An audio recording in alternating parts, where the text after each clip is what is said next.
ಸ್ನೇಹಿತರೆ welcome back hour job alert ಇನ್ Kannada YouTube ಚಾನಲ್ಗೆ. ಸ್ನೇಹಿತರೆ, ನಾಳೆ ಪೊಲೀಸ್ ಕಾನ್ಸ್ಟೇಬಲ್ ಹುದ್ದೆಗಳಿಗೆ ಸಂಬಂಧಿಸಿದಂತೆ ಎಕ್ಸಾಮನ್ನು ಯಾರೆಲ್ಲ ಬರೆಯಾಕತ್ತಾರೆ ಎಲ್ಲರಿಗೂ ಕೂಡ ಆಲ್ ದ ಬೆಸ್ಟ್. ಈ ತಪ್ಪುಗಳನ್ನು ನೀವು ಎಕ್ಸಾಮ್ ಸೆಂಟ್ರಲ್ಲಿ ಹೋದಾಗ ಮಾಡಕ್ಕೆ ಹೋಗಬೇಡ್ರಿ. ಏನೇನೆಲ್ಲ ರೂಲ್ಸ್ಗಳನ್ನ ಫಾಲೋ ಮಾಡಬೇಕು ಅಂತೇಳಿ ನಿಮ್ಗೆ ತಿಳಿಸ್ಕೊಡ್ತೇನೆ. ಈ ರೀತಿ ಮಾಡಿದರೆ ಎಲ್ಲ ಕ್ವಶನನ್ನು ಕೂಡ ನೀವು ಟಚ್ ಮಾಡಲು ಅನುಕೂಲ ಆಗ್ತದೆ. ಬನ್ನಿ ಸ್ನೇಹಿತರೆ, ಆಗಿದ್ರೆ ವಿಡಿಯೋನ ಸ್ಟಾರ್ಟ್ ಮಾಡೋಣ. ಸ್ನೇಹಿತರೆ, ಯಾರೆಲ್ಲ ಎಕ್ಸಾಮ್ ಕೊಂಟಿರಿ ನೋಡ್ರಿ, ಪ್ರತಿಯೊಬ್ಬರು ಕೂಡ ಮೊದಲಿಗೆ ಡಾಕ್ಯುಮೆಂಟ್ಸ್ ಹೇಳ್ತೀನಿ, ಆಮೇಲೆ ಯಾವ ರೀತಿ ಎಲ್ಲ ಕ್ವಶನ್ನ ಬಿಡಿಸೋದಂತ ಕೂಡ ತಿಳಿಸ್ತೀನಿ. ಸ್ನೇಹಿತರೆ, ಡಾಕ್ಯುಮೆಂಟ್ಸ್ ನೋಡ್ಕೋರಿ. ಈ ಡಾಕ್ಯುಮೆಂಟ್ಸ್ ಕಡ್ಡಾಯವಾಗಿ ತೆಗೆದುಕೊಂಡು ಹೋಗ್ರಿ. ಮೊದಲಿಗೆ ನಿಮ್ಮದು ಹಾಲ್ ಟಿಕೆಟ್ ಕಲರ್ ಜೆರಾಕ್ಸ್ ಇದ್ದರೂ ಓಕೆ, ಅಥವಾ ಬ್ಲ್ಯಾಕ್ ಆ್ಯಂಡ್ ವೈಟ್ ಇದ್ದರೂ ಓಕೆ, ಯಾವುದೇ ರೀತಿ ಪ್ರಾಬ್ಲಮ್ ಆಗಂಗಿಲ್ಲ. ಓಕೆ, ಹಾಲ್ ಟಿಕೆಟ್ ಒಂದು. ನೆಕ್ಸ್ಟ್, ನಿಮ್ಮ ಆಧಾರ್ ಕಾರ್ಡ್ ಒರಿಜಿನಲನ್ನು ಕಡ್ಡಾಯವಾಗಿ ಒಯ್ಬೇಕು. ಓಕೆ, ಆಧಾರ್ ಕಾರ್ಡ್ ಕಡ್ಡಾಯವಾಗಿ ಒಯ್ಬೇಕು. ಇನ್ನು ಇದಾದ ಮೇಲೆ ನೆಕ್ಸ್ಟ್ ಒಂದು 2 ಫೋಟೋ ತೆಗೆದುಕೊಂಡು ಹೋರಿ. ಎಂಥ ಅಭ್ಯರ್ಥಿಗಳು 2 ಫೋಟೋ ಒಯ್ಬೇಕಪ್ಪ ಅಂದ್ರೆ, ನೀವು ಅಪ್ಲಿಕೇಶನ್ ಹಾಕಬೇಕಾದ್ರೆ ಇರುವ ಫೋಟೋ ಜೊತೆಗೆ ಈಗ ಸದ್ಯಕ್ಕೆ ಇರುವ ಅಂದ್ರೆ ನೀವೀಗ ಅಪ್ಲಿಕೇಶನ್ ಹಾಕಬೇಕಾದ್ರೆ ಫುಲ್ ಎಲ್ಲ ತಲೆ ಎಲ್ಲ ಕಟಿಂಗ್ ಮಾಡಿಸಿ ತಲೆ ಗುಂಡು ಹೊಡಿಸಿ ಅವಾಗ ಅಪ್ಲಿಕೇಶನ್ ಹಾಕಿರ್ತೀರಿ. ಇವಾಗ ಫುಲ್ ಕೂದಲ ಬಿಟ್ಟು ಒಳಗೆ ದಾಡಿ ಬಿಟ್ಟು ಏನು ಗುರುತು ಸಿಗದೇ ಇರುವ ರೀತಿ ಏನಾದರೂ ಇದ್ರಪ್ಪ ಅಂದ್ರೆ ಅಂಥ ಅಭ್ಯರ್ಥಿಗಳು 2 ಫೋಟೋನ ತೆಗೆದುಕೊಂಡು ಹೋಗ್ರಿ. ಓಕೆ, ಜೊತೆಗೆ ಒಂದು 2 ಪೆನ್ನನ್ನು ಕಡ್ಡಾಯವಾಗಿ ತೆಗೆದುಕೊಂಡು ಹೋದ್ರೆ, ಬ್ಲೂ ಆದರೂ ಓಕೆ, ಬ್ಲ್ಯಾಕ್ ಆದರೂ ಓಕೆ, ಕಡ್ಡಾಯವಾಗಿ 2 ತೆಗೆದುಕೊಂಡು ಹೋಗ್ರಿ.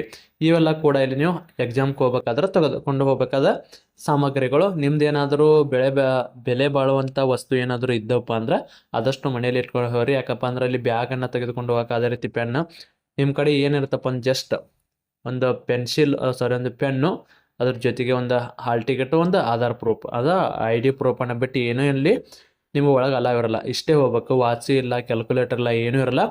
ಬೇಕಾದ್ರೆ ನಿಮಗೆ ಈ ಮ್ಯಾಥಮೆಟಿಕ್ಸನ್ನು ಬಿಡ್ಸೋಕೆ ಕೆಳಗಡೆ ಕಚ್ಚಾ ಹಾಳೆ ಇರುತ್ತೆ, ಅದರಲ್ಲಿ ಬಿಡಿಸ್ಬೋದು. ಓಕೆ, ಇದನ್ನು ಹೇಳ್ಕೋದಕ್ಕೋಸ್ಕರ ಟೈಮ್ ಭಾಳ ಆಗುತ್ತೆ ರೀ. ಇನ್ನು ನೆಕ್ಸ್ಟ್ OMR ಅಲ್ಲಿ ಯಾವ ರೀತಿ ಈಗ ತುಂಬಬೇಕು. ಎಕ್ಸಾಮಲ್ಲಿ ಒಟ್ಟು ಕ್ವಶನ್ನ ಟಚ್ ಮಾಡ್ಬೇಕಂದ್ರೆ ಈ ರೀತಿ ಮಾಡಿರಿ. ಸ್ನೇಹಿತರೆ, ನೀವು ನೋಡ್ಬೋದು OMR ಈ ರೀತಿ ಇರುತ್ತೆ. ನಿಮ್ದು ಇವಾಗಿಂತರ 5 ಆಪ್ಷನ್ಗಳು ಇರ್ತದೆ. 5 ಆಪ್ಷನ್ದು ಕೂಡ ಎಲ್ಲ ಹೇಳಿ ತಿಳಿಸ್ಕೊಡ್ತೀನಿ ನಿಮಗೆ ಇಲ್ಲಿ. ಸ್ನೇಹಿತರೆ, ಇಲ್ಲಿ ನೋಡಾಕತ್ತಿರಲ್ಲ, ಒಂದಿಷ್ಟು ಜನ ಯಾವ ರೀತಿ ಮಾಡ್ತಾರಪ್ಪ ಅಂದ್ರೆ ಕ್ವಶನ್ ಪೇಪರಲ್ಲಿ ಕೊಡ್ತಾರೆ ನಿಮ್ಗೆ. ಕ್ವಶನ್ ಪೇಪರ್ದಾಗ ಕ್ವಶನ್ಸ್ ಇರ್ತಾವೆ. ಫಸ್ಟಿಗೆ ಕ್ವಶನ್ ಬಂದ ತಕ್ಷಣ ಏನು ಮಾಡ್ಬೇಕಪ್ಪ ಅಂದ್ರೆ ನಿಮಗೆ ಯಾವೆಲ್ಲ ಬರ್ತಾವೆ ನೋಡ್ರಿ ಕ್ವಶನ್ಸ್, ಅವನ್ನಷ್ಟೇ ಬಿಡಿಸುತ್ತಾ ಹೋಗ್ರಿ. ಮ್ಯಾಥಮೆಟಿಕ್ಸ್ ರೀಸನಿಂಗ್ ಏನೈತಲ್ಲ ಆದಷ್ಟು ಟೈಮ್ ಇದ್ದರೆ ಲಾಸ್ಟಿಗೆ ಇಟ್ಕೊಳ್ಳೋದು ಉತ್ತಮ. ಯಾಕಪ್ಪ ಅಂದ್ರೆ ಫಸ್ಟಿಗೆ ಅವನ ಬಂದು ಅಂದರೂ ಕೂಡ ನೀವು ಸ್ಕಿಪ್ ಮಾಡಿ ಮುಂದಿನ ಪ್ರಶ್ನೆನ ಹೋರಿ.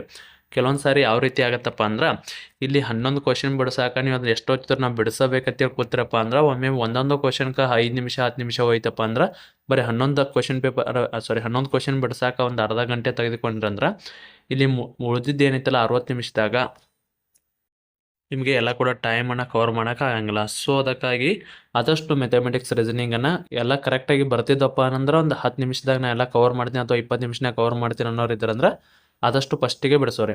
ಅದಕ್ಕೆ ಮ್ಯಾಥಮೆಟಿಕ್ಸ್ಗೆ ರೀಸನಿಂಗ್ ಅಂತೇಳಿ ಲಾಸ್ಟಿಗೆ ಒಂದು 15 ನಿಮಿಷ ಇಟ್ಟರೆ ಸಾಕ್ರಿ, ಅಥವಾ 10 ನಿಮಿಷ.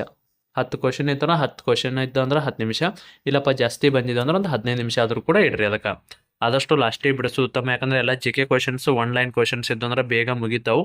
ಇದರಿಂದ ನೀವು ಜಾಸ್ತಿ ಕ್ವಶನ್ನ ಟಚ್ ಮಾಡೋಕೆ ಒಂದು ಅನುಕೂಲ ಆಗುತ್ತೆ. ಇನ್ನೊಂದು ಸಾಕಷ್ಟು ಅಭ್ಯರ್ಥಿಗಳು ಯಾವ ರೀತಿ ಮಾಡ್ತಾರಪ್ಪ ಅಂದ್ರೆ, ಮೊದಲು ಕ್ವಶನ್ ಪೇಪರ್ ಬಂದ ತಕ್ಷಣ ಕ್ವಶನ್ನ ಬಿಡಿಸ್ತಾ ಯಾವ ರೀತಿ ಮಾಡ್ತಾರೆ ಅಂದ್ರೆ, ಇಲ್ಲಿ ಕ್ವಶನ್ ಐತೆ, ಇದು ಕ್ವಶನ್ದಾಗ 4 ಆಪ್ಷನ್ ಇರ್ತಾವೆ, ಅಲ್ಲಿ ಟಿಕ್ ಮಾಡ್ಕೋತಾರೆ. ಅವ್ರಿಗೆ ಗೊತ್ತಿತ್ತ ಆನ್ಸರ್ ಅದನ್ನು ಅಲ್ಲೇ ಕ್ವಶನ್ ಪೇಪರ್ದಾಗ ಟಿಕ್ ಮಾಡೋದು. ಒಟ್ಟು ಕ್ವಶನ್ ಮುಗಿಮಟ್ಟ ಕ್ವಶನ್ ಪೇಪರ್ದಾಗ ಟಿಕ್ ಮಾಡಿದ್ರಂದ್ರೆ ಲಾಸ್ಟಿಗೆ ಒಂದು 10 ನಿಮಿಷ ಉಳಿದೈತೆ. ಅವಾಗ ಏನು ಮಾಡ್ತಾರೆ, ಅವಾಗ OMR ತುಂಬಕ್ಕೆ ಹೋಗಾರ. OMR ತುಂಬಬೇಕಾದ್ರೆ ಟೈಮ್ ಬೆಲ್ ಹೊಡಿತಪ್ಪ ಅಂದ್ರೆ ಇಸ್ಕೊಂಡ್ಬಿಡ್ತಾರೆ.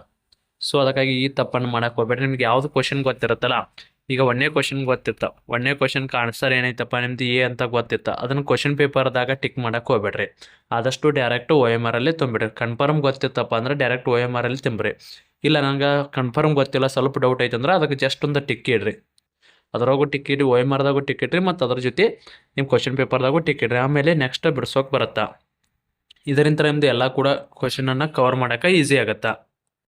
ನಿಮ್ಮ ಎಲ್ಲ ಕ್ವಶನ್ಸ್ ಜಲ್ದಿ ಕವರ್ ಆಗಬೇಕಪ್ಪ ಆಯ್ತಂದ್ರೆ ಆದಷ್ಟು ಏನು ಕರೆಕ್ಟ್ ಆನ್ಸರ್ ಗೊತ್ತಿರುತ್ತಲ್ಲ ಡೈರೆಕ್ಟಾಗಿ OMR ಮೇಲೆ ಹಾಕಿಬಿಟ್ರಿ. 100% ನನಗೆ ಗೊತ್ತೈತಿ, ನಾ ಮತ್ತೆ ಇದನ್ನು ಚೇಂಜ್ ಮಾಡೋಕ್ಕೆ ಹೋಗಲ್ಲ ಅನ್ನೋದಿದ್ರೆ ಡೈರೆಕ್ಟಾಗಿ OMR ಮೇಲೆ ಹಾಕಿರಿ. ಒಮ್ಮೆ ಏನಾದರೂ ಟಿಕ್ ಮಾಡಿದ್ರೆ ಮುಗೀತ್ರಿ. OMR ಮೇಲೆ ಫುಲ್ ಆದಷ್ಟು OMR ಮೇಲೆ ಬರೀ ಟಿಕ್ ಇಡೋದಲ್ಲ, ಇಲ್ಲಿ ತೋರಿಸ್ತೀನಿ ನೋಡ್ರಿ, ಈ ರೀತಿ ಅದು ಫಿಲ್ ಆಗ್ಬೇಕ್ರಿ. ಅದ್ರ ಗೆರೆ ದಾಟಿ ಹೋಗ್ಬಾರ್ದು. ಇದು ಕರೆಕ್ಟಾಗಿ ಆಗ್ತಿಲ್ಲ, ಬಟ್ ಪೆನ್ ತೊಗೊಂಡು ಏನು ಹೋಗಿರ್ತಲ್ಲ ಕರೆಕ್ಟ್ ಅದ್ರ ಮೇಲೆ ಇದನ್ನು ಮಾಡಿರಿ. ಅದೇ ರೀತಿನ OMR ಮೇಲೆ ನಿಮ್ಮ ಸಿಗ್ನೇಚರನ್ನ ಕಡ್ಡಾಯವಾಗಿ ಮಾಡಿರ್ಬೇಕ್ರಿ. ಅದ್ರ ಜೊತೆಗೆ ಮತ್ತೆ ಅಲ್ಲಿ ಸೂಪರ್ವೈಸರ್ ಏನಿರ್ತಾರಲ್ಲ ಅವ್ರದ್ದು ಕೂಡ ನೀವು ಕಡ್ಡಾಯವಾಗಿ ಸೈನ ಸಿಗ್ನೇಚರ್ನ ಮಾಡಬೇಕು. ಈ ಒ ಎಮ್ ಆರಲ್ಲಿ ಮಾಡಬೇಕು ಮತ್ತು ಕ್ವಶನ್ ಪೇಪರ್ ಮೇಲೆ ಅವ್ರ ಏನು ಸೂಪರ್ವೈಸರ್ ಏನು ಕಡೆ ಇರುತ್ತಲ್ಲ ಅವ್ರ ಕಡೆ ಒಂದು ಸೀಟ್ ಇರುತ್ತೆ, ಆ ಸೀಟಲ್ಲಿ ಕೂಡ ಕಡ್ಡಾಯವಾಗಿ ಸಿಗ್ನೇಚರನ್ನು ಮಾಡಿರಿ. ಇನ್ನು ನೆಕ್ಸ್ಟ್ ಹೊಸ್ದಾಗಿ ಒಂದು ರೂಲ್ಸ್ ಬಂದತ್ರಿ, ಇದು ನಿಮಗೆ ನೆನಪಿರಲಿ. ಓಕೆ, ಅದಕ್ಕಿಂತ ಮೊದಲು ಯಾವುದೇ ಒಂದು ತಪ್ಪಾದ ಉತ್ತರಗಳನ್ನ ಹಾಕಿದ್ರೆ ಅಂದರೆ ನಿಮ್ಮದು ಒಟ್ಟಾರೆಯಾಗಿ ಗಳಿಸಿದ ಅಂಕದಲ್ಲಿ 2 ಅಂದರೆ ನೆಗೆಟಿವ್ ಅಂಕ ಕೂಡ ಇರುತ್ತೆ. ಇಲ್ಲಿ ತಪ್ಪಾದ ಉತ್ತರಗಳನ್ನ ಹಾಕಕ್ಕೆ ಹೋಗಬೇಡ್ರಿ. ತಿಳಿತು? ತಪ್ಪಾದ ಉತ್ತರಗಳನ್ನ ಹಾಕಿದ್ರೆ ಅಂದ್ರೆ ಏನಾದರೂ ಸೆಲೆಕ್ಷನ್ ಲಿಸ್ಟಿಂದ ಸೆಲೆಕ್ಷನ್ ಆಗೋ ಅಷ್ಟು ಸ್ಕೋರ್ ಮಾಡಿದ್ರು ಕೂಡ ನೀವೇನಾದರೂ ಜಾಸ್ತಿ ತಪ್ಪು ಹಾಕಿದ್ರಪ್ಪ ಅಂದ್ರೆ, ಈಗ ಎಕ್ಸಾಂಪಲ್ ನಿಮಗೆ ಕರೆಕ್ಟ್ ಇರೋದು 75 ನಿಮ್ಗೆ ಕರೆಕ್ಟ್ ಗೊತ್ತಿದ್ದು, ಇಲ್ಲ ಏನಾಗಿದೆ ಅಲ್ಲಿ ಅಂತ ಉಳಿದಿದ್ದು ದೇವ್ರ ಅಂಕಿ ಹಾಕಿ ಬಂದ್ರೆ ತಿಳ್ಕೊರಿ. ಅವಾಗ 25 ತಪ್ಪದ ತಿಳ್ಕೊರಿ. ಒಂದು ಕ್ವಶನ್ಗೆ 0.25 ಅಂತ ಅಂಕಗಳನ್ನ ಕಳೀತಾರ. ತಿಳಿತು? ಸೊ ಅದಕ್ಕಾಗಿ ಆದಷ್ಟು ತಪ್ಪಾದ ಉತ್ತರಗಳನ್ನ ಹಾಕಬೇಡ್ರಿ. ಓಕೆನಾ? ನೆಕ್ಸ್ಟ್, ಸಾಕಷ್ಟು ಅಭ್ಯರ್ಥಿಗಳಿಗೆ ಒಂದು ಗೊಂದಲ ಐತಿ. ಯಾಕಪ್ಪ ಅಂದ್ರೆ ಈಗ ಹೊಸದಾಗಿ 5ನೇ ಆಪ್ಷನ್ನ ಕೊಟ್ಟಾರೆ. ಈ 4 ಆಪ್ಷನ್ ಪ್ಲಸ್ 5ನೇ ಆಪ್ಷನ್ ಕೂಡ ಇರುತ್ತೆ. ಹಾಗಿದ್ರೆ 5ನೇ ಆಪ್ಷನ್ನ ಯಾವಾಗ ಹಾಕಬೇಕು, ಯಾವಾಗ ಹಾಕಬಾರ್ದು? ಸ್ನೇಹಿತರೆ ನೋಡ್ರಿ, ನೀವು ಈಗ ಯಾವುದೇ ಒಂದು ಕ್ವಶನ್ನ ಟಚ್ ಮಾಡಿರಂಗಲ್ಲ ಅಂದ್ರೆ ಏನು, ಈಗ ಸರಿಯಾದ ಉತ್ತರ ನಿಮ್ಗೆ ಗೊತ್ತಿಲ್ಲಪ್ಪ ಅಂದ್ರೆ ಯಾವುದೇ ರೀತಿ ಒ ಎಮ್ ಆರಲ್ಲಿ ಈಗ ಕ್ವಶನನ್ನು ಫಿಲ್ ಮಾಡಿಲ್ಲಪ್ಪ ಅಂದ್ರೆ ಅಂಥ ಪಕ್ಷದಲ್ಲಿ ಅಂದ್ರೆ ಲಾಸ್ಟಿಗೆ ಮನಿ ಬರಾಕತ್ತಿರ್ತಿರಲ್ಲ, ಅವಾಗ ಲಾಸ್ಟಿಗೆ ನಿಮ್ಮದು ಎಕ್ಸಾಮ್ ಟೈಮ 1 ಅವರ್ 1.30 ಏನು ಮುಗೀತದಲ್ಲ, ಅದು ಮುಗಿದ ಮೇಲೆ 90 ನಿಮಿಷ ಮುಗಿದ ಮೇಲೆ 90 ನಿಮಿಷ ಮುಗಿದ ಮೇಲೆ ಏನಿದೆಯಲ್ಲ ಅದಕ್ಕೆ ಅಂತೇಳಿ ಮತ್ತೆ 5 ನಿಮಿಷ ಟೈಮನ್ನು ಕೊಡ್ತಾರೆ. ಅವಾಗ ಆದಷ್ಟು ಅದು ಯಾವ ಕ್ವಶನ್ ಗೊತ್ತಿರಲ್ಲ ಅದನ್ನು ಹಾಕಿ ಬರ್ರಿ. ಗೊತ್ತಿದ್ದು ಅಂದ್ರೆ ಈಗ ಆಲ್ರೆಡಿ ಈಗ ನೀವು ಒಂದು ಕ್ವಶನ್ ಏನು ಹಾಕಿರ್ತೀರಿ, ಈಗ ಆಪ್ಷನ್ ಈಗ 8ನೇ ಆಪ್ಷನ್ ತೋರಿ ಎ ಅಂತ ಹಾಕಿರ್ತೀರಿ, 9ನೇದು ಬಿ ಅಂತ ಹಾಕಿರ್ತೀರಿ. ಇಂಥ ಕ್ವಶನ್ಗಳಿಗೆ ನೀವು ಇಲ್ಲಿ ಈ ಆಪ್ಷನ್ನ ಹಾಕೋ ಅವಶ್ಯಕತೆ ಇಲ್ಲ. ಯಾವ ಕ್ವಶನ್ನ ಟಚ್ ಮಾಡಿರಂಗಿಲ್ಲ ನೋಡ್ರಿ, ಅಂಥ ಕ್ವಶನ್ಗೆ ಅಷ್ಟೇ ಹಾಕಬೇಕು. ಟಚ್ ಮಾಡಿದ ಕ್ವಶನ್ನ ಹಾಕೋ ಅವಶ್ಯಕತೆ ಇಲ್ಲ. ಜಸ್ಟ್ ನೀವು ಯಾವ ಬಿಟ್ಟು ಬಂದಿರ್ತಾರಲ್ಲ ಕ್ವಶನ್ನ, ಆ ಕ್ವಶನ್ಗೆ ಮಾತ್ರ ಈ ಆಪ್ಷನ್ ಅಂದ್ರೆ 5ನೇ ಆಪ್ಷನ್ನ ನೀವು ಇಲ್ಲಿ ಆಯ್ಕೆ ಮಾಡಿ ಬರ್ಬೇಕು. ಅದು ಲಾಸ್ಟಿಗೆ 5 ನಿಮಿಷ ಟೈಮ್ ಕೊಡ್ತಾರೆ, ಅವಾಗ ಹಾಕ್ರಿ. ಇನ್ನು ಸಾಕಷ್ಟು ಅಭ್ಯರ್ಥಿಗಳು ಇಲ್ಲಿ ನೋಡ್ಕೋಬೋದು, 100 ಕ್ವಶನ್ ಇರುತ್ತಾ, ಕೇವಲ 90 ನಿಮಿಷ ಟೈಮ್ ಇರುತ್ತೆ. ಇಲ್ಲಿ ಟೈಮನ್ನು ಕವರ್ ಮಾಡೋದು ಭಾಳ ಇಂಪಾರ್ಟೆಂಟ್ ಇರುತ್ತೆ. ಕ್ವಶನ್ ಪೇಪರನ್ನು ಓದಬೇಕಾದ್ರೆ ಫಸ್ಟಿಗೆ ಏನು ಓದಿರ್ತಿರಲ್ಲ, ಆದಷ್ಟು 1ನೇ ರೌಂಡಿಗೆ ಒಂದು 50+ ಸ್ಕೋರ್ ಆಗೋ ರೀತಿ ಹಾಕೊಂಡ್ಬಿಡ್ರಿ. ಅಂದ್ರೆ ಕರೆಕ್ಟಾಗಿ ಗೊತ್ತಿರ್ಬೇಕು. ಅದಕ್ಕೆ ನಾ ಹೇಳಿದೆ ಆಲ್ರೆಡಿ, ಒ ಎಮ್ ಆರಲ್ಲೇ ತುಂಬ್ರಿ.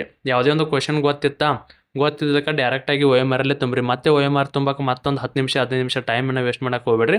ಈಗ 1ನೇ ಕ್ವಶನ್ ಓದಿರಿ, 1ನೇ ಕ್ವಶನ್ಗೆ ಏನು ಆನ್ಸರ್ ಗೊತ್ತಾಯ್ತಲ್ಲ ಅದನ್ನು ಡೈರೆಕ್ಟಾಗಿ ಒ ಎಮ್ ಆರ್ ತುಂಬಿದ್ರಂದ್ರೆ ನಿಮ್ದಲ್ಲಿ ಒಟ್ಟಾರೆಗೆ ಏನು ಟೈಮ್ ಇರುತ್ತಲ್ಲ, ಟೈಮ್ ಸೇವ್ ಆಗೋಕೆ ಒಂದು ಸ್ವಲ್ಪ ಹೆಲ್ಪ್ ಆಗುತ್ತೆ. ಆಯಿತು ಸ್ನೇಹಿತರೆ, ಈ ವಿಡಿಯೋಗೆ ಸಂಬಂಧಿಸಿದಂತೆ ನಿಮಗೆ ಏನೇ ಡೌಟ್ ಇದ್ದರೂ ಕಮೆಂಟ್ ಮೂಲಕ ತಿಳಿಸಿ. ಒಂದಿಷ್ಟು ಆದಷ್ಟು ಎಲ್ಲರೂ ಕೂಡ ಟ್ರಿಕ್ಸನ್ನು ನಿಮಗೆ ಹೇಳ್ಕೊಟ್ಟಿನಿ.